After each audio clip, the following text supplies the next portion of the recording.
And for more on this Patriots draft, let's bring in another member of our New England Nation team, Andy Gresh from his WPRO studio.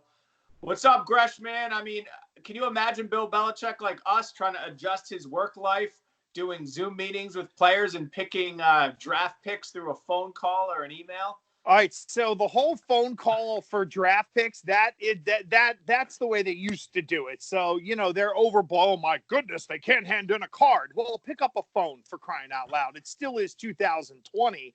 But could you imagine, like, you and I work for companies where we would get these emails, it's HR says do this by such and such a date. And it always starts with, hello, I'm corporate person telling you what to do. Imagine these New England Patriots players opening up and all of a sudden you hear a message from Bill Belichick. And he's like, hello, all of you. And he's like staring. It's like a hostage video. Like, that's what I envision the Patriots doing these virtual workouts today. But I give the Patriots credit. They're one of three teams who are really doing virtual workouts. There's also a lot of bonuses tied in for players to this, Yanni. So they are, I think, trying to be mindful of allowing those players to make that money, considering they do negotiate hard, while also making sure that they're not sitting around like the rest of us eating, Cheetos and Doritos. All right, so we know the Patriots have 12 picks. They need to get younger. They need to get more athletic. They need to get better. They need a quarterback. How big of an NFL draft is this for the Patriots? It's big, but it isn't as big as the work, Yanni, that they're doing with the rest of the roster. And right now, you look at how they've given themselves some flexibility with Joe Thuney. Maybe they can move on from him. Or when they need to create cap space, it's as simple as, all right, we'll just extend Joe out and sort of convert that franchise tag into longer-term money for him. So they do have some flexibility. But there's going to be guys on the roster that are endangered species, and two of them are Mohamed Sanu and, believe it or not, Julian Edelman. I don't think those guys are going to be here next year. So really? I expect the Patriots to kind of tell us along the way here, Yanni, some of those veteran players that they're thinking of maybe pushing out the door is the wrong word, but moving on from. Because at some point, to your point, they are going to have to get younger across the board. And yes, you want to support whomever the quarterback is going to be as much as you can, but there's the reality that 30-year-old wide receivers probably aren't long for this roster. Let me follow up on Sanu and Edelman. What happens to those two guys, and why do you think they move on? Well, I think after this coming season, you're going to have Sanu at a point to free agency. And look, let's say it isn't going great, or someone emerges like N'Keal Harry, to where they might, at the trade deadline this year, look at Mohamed Sanu and say, well, let's get whatever we can for him, because you wouldn't get a third-round compensatory pick for him. No one's going to pay him that kind of money. So I think those two guys are kind of open-ended a little bit. And look, Yanni, if it is going to be Jarrett Stidham, or if they do add some layers of movement to this offense, eventually the slot receiver needs to be refreshed. We know Edelman's had injuries. We know that he's coming towards the end of his contract, and he's still a guy that I think would have some value to other teams. They're going to be here this year, or at least, in my opinion, they kind of start the year here, and then maybe all bets are off in terms of if someone comes along and says, I'll give you a third-round pick for Julian Edelman, and you might be a 10-win team, or you think you have somebody else who could take over the role, why not make the transition now and maximize your assets? All right, we know Bill Belichick's pretty flexible come draft day in terms of moving up, moving down. He likes to wheel and deal.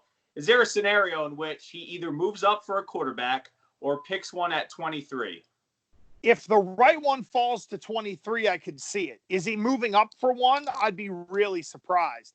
And part of the problem is the guy we referenced, Mohamed Sanu, not having that second-round pick as currency to try to move up makes it all but impossible. So to me, unless they're going to give up a future first-round pick, which, come on now, I mean, Belichick doesn't do that, period. And I don't think he would unless he knew there was another Tom Brady in this draft. And as good as these quarterbacks are, there are no locks. I think it's if someone falls to 23, then maybe they make the move. I don't think they're taking Jalen Hurts that early. And It would have to be probably Tua falling to that point for them to say, the value here is too good, even if we are taking a chance on him health-wise. All right, now we saw Garoppolo panned out as a second rounder, Stidham yet to be determined as a fourth rounder. They have some threes. Do you think Jacob Eason or Hurts, they can get that deep into the draft? Or at some point, I guess my question is, do you have to splurge for someone in that first round range or second round range, or they just hold back and wait to the third round or wherever? I think they're going to wait and let the market come to them at quarterback and see where it is in the third round. And if the value fits, then obviously they go for it. But to me, they're going to be going for the lying in the weeds. This year's draft version of Jarrett Stidham, there was a lot of talk of the FIU quarterback. To me, this quarterback group, you've got some guys at the top that you think are going to be okay, and then the rest are really 50-50 flips. You could talk yourself into Eason. You could talk yourself into other quarterbacks in this draft and try to, the whole beauty is in the eye of the beholder. Well, the bottom line is they got Brian Hoyer here, and unless they really find something special, there's really only going to be room for two quarterbacks, I think, at the end of the day. And if someone comes in and beats out Stidham, then maybe Stidham is the backup and they look to either reassess or maybe Hoyer does go. But I'm not expecting quarterback to be a massive need unless someone is, oh my God, I can't believe they're there in this round, kind of there. Do you think they're sold on Stidham being the next guy? No, I think they're sold on giving him the opportunity to compete and reasonably having a chance to win the job. Maybe they bring in a veteran who you would think, wow, I can't believe this guy's still out here. Let's give him $1 million and throw him $100,000 guarantee and bring him in to compete and see if it pushes the kid. I think they would like Stidham to be the quarterback. And again, I know, Yanni, people don't want to think of this. And I'm not saying that Bill Belichick is looking to tank. But if you do think Stidham is the guy and you play him this year and you go 6-10, not only do you get that question answered in 1 year, you also then have maybe the commensurate pick to be able to go and get something done in the draft next year. And there will be another body in camp. Now, I say body in camp at that spot because let's say Josh Rosen comes free. Do they say, what the heck? He's, 23 years old. He's saying, hey, he's Joe Burrow. Let's bring him in and kick the tires. I think it's more likely to be someone like that than it is third round, we're going to draft Jalen Hurts. What are the other positions of need? We know tight end, maybe pass rusher, linebacker. Where do you see the Patriots trying to fill some holes? This is interesting, Yanni, because what is the defense going to become? I think they're old at safety. I think they'd like to maybe re-envision that position a little bit. There's the Alabama kid, Xavier McKinney, who probably isn't going to be on the board when the Patriots are picking in the 20s. So if he is, though, that's the kind of guy I go get because he's big and he allows you to kind of play the run from someone on the back end. So a little bit, Yanni, is going to be the whole scheme fit. Do they continue to look for the Trey Flowers type defensive ends, those long, rangy, developable guys? Or are they really going to be a little more like a Chase Winovich, where they're kind of outside linebackers that can walk up onto the line of scrimmage versus those bigger DNs who put their hands in the dirt? I would like to see them get some thump at defensive line. I think they need some more modern, quote unquote, which is really just saying thinner, quicker defensive linemen on the interior. You'd love to see him refresh the linebacker spot, especially in the middle, because Bentley's gone and Dante Hightower can only give you so much. And then on offense, you'd love to find an answer at tight end. It'll be interesting, Yanni, in the first round to see the whole trickle down. And does the Notre Dame tight end Cole Kmet, is he on the board in the early 20s? Because say the Patriots wanted to go from 23 to 21, they could do that with a third round pick. They're not jumping 10 spots, right, but they could jump 2 for the right guy. All right. If you look at Bill Belichick's track record dating back to 2000, generally speaking, does well with the NFL draft. The last 2 years have been lean. Some of that has to do with not having first round picks, the Brandon Cooks trade, Deflategate. But is he due? Is this a big draft for Bill Belichick, the GM, to replenish, to restock the cupboard? Because you have to really go back to 10 and 12 since they've had really good drafts. And remember, in 2009, that was the year he was telling those guys on the sidelines, you're a bunch of punks in the whole documentary that we ended up seeing. So you realized why there was a cleaning house there. I think this is more about age. We went as long as we could with Tom Brady in this roster. Now we got to try to turn it over. Yanni, as big as people want to make it out to be, if you're not finding the quarterback in the end, or if you don't think you're drafting your quarterback in the end, then I think some might say, why does it all really matter? I think they're going to address some age on this roster. This will be the beginning of turning over the New England Patriots into what they're going to become post Tom Brady. And yes, it's important, but I don't think Bill Belichick needs to hit home runs. What he needs to do is rebuild the guts and the base of the roster. You know what he needs?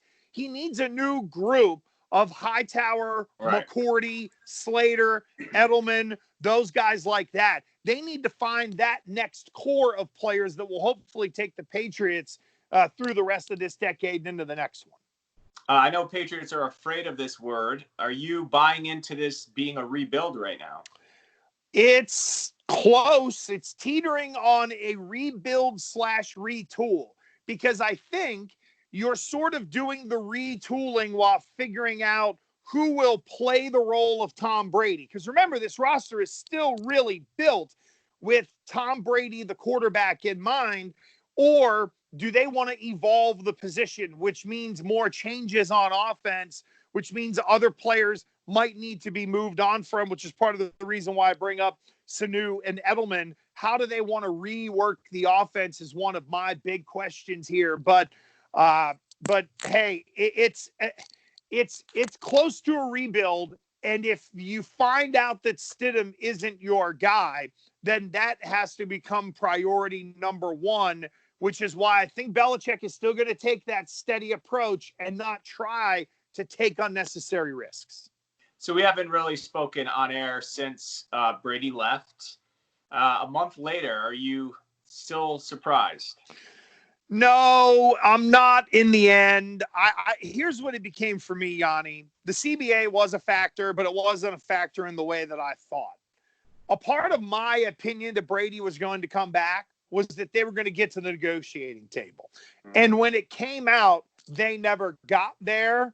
I was like, well, that's a misread on my part, because normally they always made it to the negotiating table.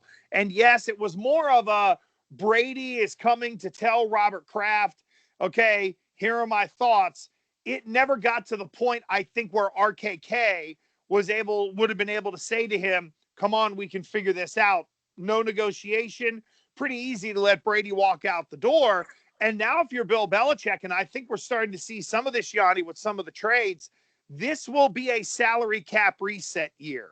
You hope to God that either Stidham works out because he's cheap, or there's a plan in place to find the next cheap quarterback. So all the work you do this year and next year builds the foundation, and you have a QB where you're not spending any money for him, so you can go splurge on other parts of the roster and sort of play that yo-yo game with the salary cap. And Bill Belichick has never really been able to do that before as the general manager, and that's something to be excited about, because you know that old Snortelstein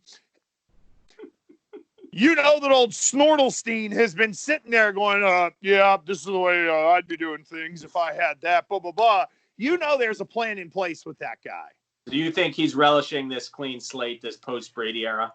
I think there's a part of it, yeah, because now it's, okay, how are we going to redo this? Look, there's no way Bill Belichick, the defensive coordinator, could be sitting there watching these offenses doing all this different stuff and not filing it away in the back of that filing cabinet brain of his and thinking, okay, this is how I'm being compromised. Here's how I'm reacting. So this would be the next layer. Let's not think that the defensive coordinator, Bill Belichick, isn't starting to compile notes and think of all the things he's going to want to do offensively now that they've got flexibility to do what they want at that position. And that's not a dig at Tom Brady. It's just evaluating where we're at right now. Two more quick ones.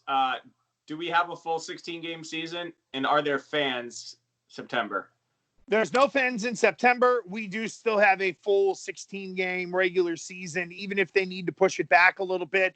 Look, the NFL's model is built on television money And what would be better to prove their product has the might as they're getting ready to go back into contract negotiations than to say, look, if you keep the fans away, everybody on the planet is watching. And oh, by the way, when the stands are full, 98% of the planet is still watching. So, I think they could prove different television points to these networks. The question is, Yanni, will the networks be willing to pay the premium that they have to continue to be associated with the NFL? But yeah, I expect them to put on football because ultimately they're going to prove that it's a television product first. And I think the Pats over-under for wins is 8.5. Where do you have them next year? Oh, I can go over that. I still think they can get to 9 or 10.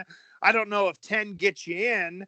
I also like to reserve the right to change my mind on that until I see the schedule. Because in all seriousness, if you're going to play 4 out of 5 on the road and you're traveling to the West Coast or you're going to, I know the Patriots talk about going to Mexico or going to London or something like that. Those schedule quirks do matter in terms of the analysis and how these players kind of get worn down. But my gut feel right now, Yanni, is that they'll find a way to be a 10-win team.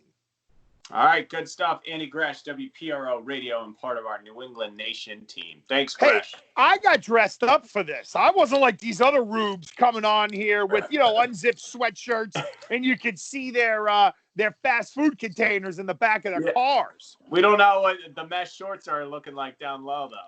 I actually have on fleece pants. Oh, I guarantee, though, I'll be the only person with a giant head of themselves in the background. I actually found my Gresh T-shirt in my closet the other day. I have to break it out one of these days. Look at that. I tried to have them make me one that fit at the time, and now I'm like swimming in it. So I should probably throw that up here, too, because there isn't enough of my mug.